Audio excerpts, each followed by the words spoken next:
आज के बाद मेरी चीजें इस्तेमाल करने की हिम्मत ना करना।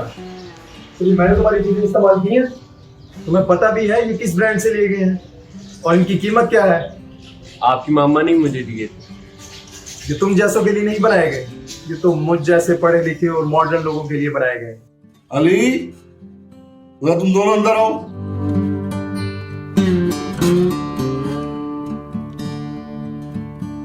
बाबा आप कब आए? बस अभी। अली, ये तुम अपने भाई से किस लहजे में बात कर रहे थे? क्या तरीका है ये? बाबा आपने इसके काम देखे हैं? पिछले साल जो आपने मुझे ब्रांडेड जूते लाकर दिए थे तो जनाब ने पहने हुए हैं, और फिर आगे से झूठ बोल रहा है कि तुम्हारे बाबा ने मुझे दिए हैं। मैं अब इसको इस घर में मजीद बर्दाश्त नहीं कर सकता। अब ये मेरी बराबरी करेगा? मतलब एक तो चोरी, ऊपर से सीना चोरी। ये तो काफी अरसे से स्टोर रूम में पड़े हुए थे, तुम इस्तेमाल नहीं कर रहे थे तो मैंने उठा के इसको दे दिए। मैं ये सोच भी नहीं सकता था कि तुम्हारी तालीम पे लाखों रुपए खर्च करके मुझे ये सिला मिलेगा कि तुम इंसान के मुकाबले में ब्रांड को अहमियत दोगे।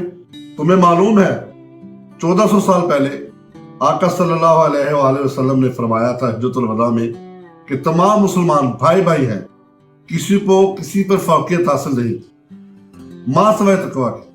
अली बेटा, मैं आपसे शर्मिंदा हूँ। साहब जी, आप मुझे शर्मिंदा न करें, आप तो हमारे अपने हैं और अपनों से कैसे माजरत। मैं आप दोनों से अपने किए पर बहुत शर्मिंदा हूँ। वक्ती तौर पर जज्बात और तकब्बुर ने शायद मेरा ज़मीर ही मुर्दा कर दिया था, जिसका मुझे भरपूर एहसास हो चुका है। इंशाल्लाह मैं खुद को बेहतर करने और इंसानी जज्बात की कदर करने का वादा करता हूँ और आज से हनीफ को अपना भाई मानता हूँ।